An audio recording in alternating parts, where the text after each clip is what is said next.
Mummy जी, बजाय देवर जी को समझाने के आप मुझे ही डांट रही हैं। कब तक आखिर तुम्हारे परिवार वालों को खुश रखने के चक्कर में अपनी इच्छाओं को मारती रहूंगी मैं।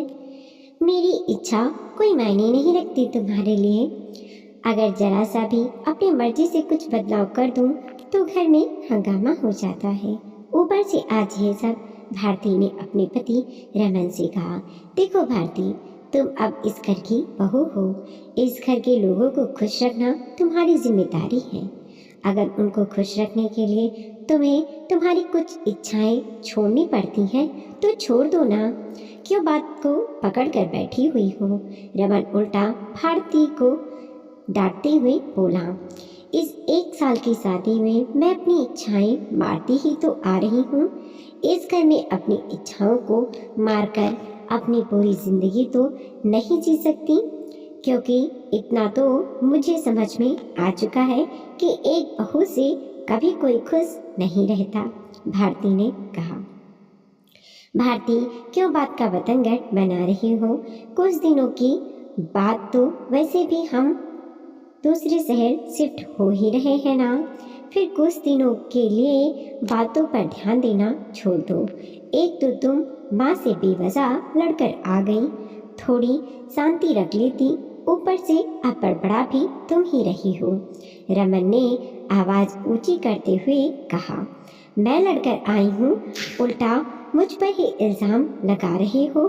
तुम्हारे छोटे भाई ने खाने की थाली उठाकर मेरे ऊपर फेंक दी, वो नहीं दिख रहा है तुम्हें? उसे समझाने की जगह उल्टा मम्मी जी उसका साथ दे रही थी। भाभी हूँ मैं, उसकी इज्जत की हकदार तो मैं भी हूँ। भारती ने भी अपनी आवाज़ ऊंची करते हुए कहा, आवाज़ ऊंची करने की ज़रूरत नहीं है तुम्हें। सिर्फ भाभी हो जाने से इज्जत की हकदार नहीं बन जाती हैं। इसके लिए इज्जत कमानी पड़ती है। क्या ज़रूरत थी तुम्हें सब्जी में टमाटर डालने की? तुम्हें पता है ना, इस घर में सबको सब्जी में दही पसंद है। मम्मी घर में नहीं थी तो थोड़ा इंतज़ार कर लेती। मम्मी आ तो रही थी घर पर, हमेशा तो सबकी इच्छा के अनुसार बनाती हूँ। आज अपनी इच्छा से टमाटर डाल दिया, वो भी काफ़ी इंतज़ार के बाद। तो एक दिन बिना पसंद का खा नहीं सकते थे, जो थाली ही उठाकर मेरे ऊपर फेंक दी। मैं भी तो खाती हूँ वो सब चीज़ें जो तुम लोगों को पसंद है, पर मुझे नहीं। भारती ने कहा, तुम बहू हो इस घर की और तुम्हें सबके हिसाब से अपने आप को ढालना पड़ेगा। तुम्हारे लिए हम लोग अपनी पसंद बदलने वाले नहीं हैं, समझी तुम? अब मुझे कोई बात नहीं करनी, रमन ने कहा। आखिर रमन ने ये कहकर बात को वहीं ख़त्म कर दिया और कमरे के बाहर चला गया। बाहर ये बातें उसकी माँ कमला जी भी सुन रही थी। अपने बेटे की बातें सुनकर मन ही मन वो बहुत खुश हुई कि कम से कम बेटे ने तो बहू को ही दबा कर रखा। अब भारती अपनी जुबान नहीं चलाएगी। जब से भारती की शादी हुई थी वो यही सब बर्दाश्त कर रही थी। हर कोई उसे सुना देता था। आधे से ज़्यादा लड़ाई झगड़े की फसाद उसका देवर मनीष था। मनीष का गुस्सा हमेशा नाक पर ही रहता था। अगर उसके मन का नहीं हुआ तो बस बिगड़ जाता था और फिर जो मुंह में आता था वही बोलता था। ये तक नहीं देखता था कि भारती का औहदा उससे बड़ा है। पर उसे समझाने की जगह रमन और कमला जी उल्टा भारती को ही डांटती। तू ही जानबूझकर ऐसा काम करती है कि वो बिगड़ जाता है। छोटों से अपनी इज्जत करवाना तुझे आता ही नहीं है, फिर उम्मीद करती हो कि वो तेरी इज्जत करे। बस ये कहकर हमेशा मनीष के गलत को सही साबित कर देते थे। वो एक काम भी खुद से नहीं करता था, यहाँ तक कि पानी का गिलास भी उसको उसके पास ही लाकर दो, कभी उठाकर रसोई से खुद नहीं लेता। आज भी बात जरा सी थी। कमला जी बाहर गई हुई थी। शाम के 7 बज चुके थे। 8 बजे तक सबको खाना चाहिए होता था। अगर थोड़ा सा भी लेट हो जाता तो घर में हंगामा हो जाता था। भारती ने आलू की सब्जी बनाई थी। घर में दही नहीं था, इसीलिए उसने मनीष से दही लाने के लिए कहा, पर वो गया ही नहीं। मैं क्यों जाऊं, ये मेरा काम नहीं है, कहकर उसने अपने कमरे का दरवाजा भारती के मुंह पर ही बंद कर दिया। भारती को गुस्सा तो बहुत आया, पर वो चुप रह गई और चुपचाप रसोई में आ गई। मम्मी जी घर पर थी नहीं। उसने सोचा, हमेशा ही दही की सब्जी बनाती हूँ, आज चलो टमाटर ही डाल देती हूँ। बहुत दिन हो गए मुझे सब्जी में टमाटर डाले हुए, शादी से पहले ही खाए थे, इसीलिए उसने सब्जी में टमाटर डाल दिए। जब सब लोग खाना खाने बैठे तो सब्जी में टमाटर देखकर मनीष का मुंह बिगड़ गया और उसने थाली उठाकर भारती पर फेंक दी। वो तो भारती सामने से हट गई, नहीं तो उसे लग भी सकती थी, लेकिन बजाय उसे समझाने के कमला जी भारती पर ही बिगड़ गई। क्या जरूरत थी तुझे सब्जी में टमाटर डालने की, आ तो रही थी, ले आती मैं दही। मम्मी जी आप खुद अभी 5 मिनट पहले आई हो और आते से ही मैंने आप लोगों को खाना परोसा है, तो बताइए आप कब दही लेकर आती और कब मैं सब्जी बनाती, और बजाय देवर जी को समझाने के आप मुझे ही डांट रही हैं। भारती ने भी जवाब दिया, बहू अपनी गलती मानने की जगह बस तुझे से बहस करवा लो, घर की शांति भंग कर रखी है, उसे क्या समझाऊं, वो तो अभी बच्चा है। समझ तो तुझ में होनी चाहिए, काहे का बच्चा, उसके लिए आप लड़की देख रहे हो, कल को शादी हो जाएगी तो आपकी अपनी बीवी पर भी इस तरह थाली फेंकेगा। बहू मेरे मुंह लगने की ज़रूरत नहीं है, मुझे तुझसे कोई बात नहीं करनी है। बड़ों की इज्जत करना तो तुझे आता ही नहीं है, पहले खुद तो दूसरों की इज्जत करना सीख, बाद में बोलना कि देवर तेरी इज्जत नहीं करता।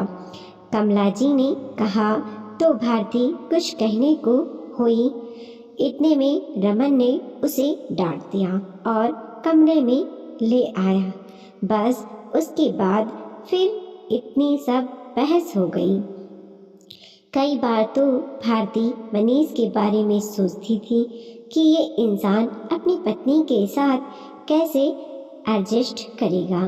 कई बार झगड़ा होने के बाद अपने मायके जाने की भी सोचती, पर फिर ये सोच कर रह जाती कि एक बार इसकी शादी तो हो जाने दो, सब पता चल जाएगा। वैसे भी रमन का तो ट्रांसफ़र हो चुका था और कुछ दिनों बाद वो लोग वैसे भी दूसरे शहर शिफ्ट होने वाले थे, इसीलिए वो भी चुप कर गई, क्योंकि रमन का व्यवहार जब कमला जी और मनीष आसपास नहीं होते थे तब तो सही ही होता था। आखिर कुछ दिनों बाद भारती के साथ रमन दूसरे शहर शिफ्ट हो गया। शिफ्ट होने के कुछ दिनों बाद ही कमला जी ने खबर दी कि उन्होंने मनीष की शादी पक्की कर दी है और कुछ दिनों बाद ही मनीष की शादी रेवती से हो गई। शादी के बाद कुछ दिन रुककर भारती वापस अपने शहर आ गई। अक्सर भारती के दिमाग में यही चलता रहता था कि बेचारी रेवती कैसे सब कुछ अकेले झेलती होगी। खैर जब 7 महीने बाद भारती का रमन के साथ दोबारा अपने ससुराल जाना हुआ तो वहाँ का माहौल देखकर वो हैरान रह गईं। जो देवर कभी उठकर पानी का एक गिलास भी रसोई से नहीं लेता था, आज वो अपनी पत्नी के साथ घर के कामों में मदद कर रहा है। खैर, खाना तो रेवती ने सबके लिए बनाकर तैयार ही रखा था। थोड़ी देर बाद जब सब लोग खाना खाने बैठे, इधर रेवती सबके लिए रसोई में गर्मा गर्म रोटी सेक रही थी और भारती सबको परोस रही थी। अचानक सब्जी में टमाटर देखकर वो हैरान रह गई और सबसे ज़्यादा हैरानी तो उसे इस बात की हुई कि मनीष अपनी थाली में वो सब्जी लेकर आराम से खा रहा था और उसके चेहरे पर सिकन तक नहीं थी। इधर कमला जी भी अपनी छोटी बहू की बहुत तारीफ करती हुई बोली, देखा रमन, छोटी बहू ने आते ही पूरा घर संभाल लिया। आजकल घर में बड़ी शांति रहती है। ये अच्छे से जानती है कि कैसे सबको खुश रखना है। खाना भी बहुत अच्छा बनाती है। रेवती कभी भी शिकायत का मौका नहीं देती है किसी को। ये सुनकर भारती ने रमन की तरफ देखा तो रमन चुपचाप नजरें नीचे किए खाना खा रहा था। कुछ भी नहीं कह रहा था। जानता था कि भारती के मन में 10 बातें घूम रही होंगी, इसीलिए कुछ ना बोला। लेकिन भारती से बर्दाश्त नहीं हुआ तो उसने कहा, हाँ मम्मी जी, अब शांति ही रहेगी ना। आखिर अपनी बीवी के आगे तो अच्छे अच्छे पानी भरने लग जाते हैं। थालियाँ उठाकर फेंकने का सिस्टम तो सिर्फ भाभी के सामने ही होता था। बीवी के सामने तो जो नहीं खाते थे वो भी खाने लग गए। तभी रेवती रसोई से गर्म रोटी लेकर आई। उसे देखकर रमन ने भारती को घूर कर देखा तो वो चुप हो गई। लेकिन जहाँ उसे मौका मिलता वहाँ अब वो जरूर बोलती थी। आखिर वो इतना बर्दाश्त करके बैठी थी। सारी भड़ास निकालने का मौका ही अब मिला था। और सबसे बड़ी बात, ना सास, ना पति और ना देवर अब कोई उसे जवाब नहीं दे पा रहा था। वीडियो को लाइक कीजिए, कमेंट कीजिए और अपने दोस्तों के साथ ज़रूर शेयर कीजिए। चैनल पे नए हैं प्लीज़ सब्सक्राइब कीजिए और देखते रहिए मोटिवेशनल स्टोरी।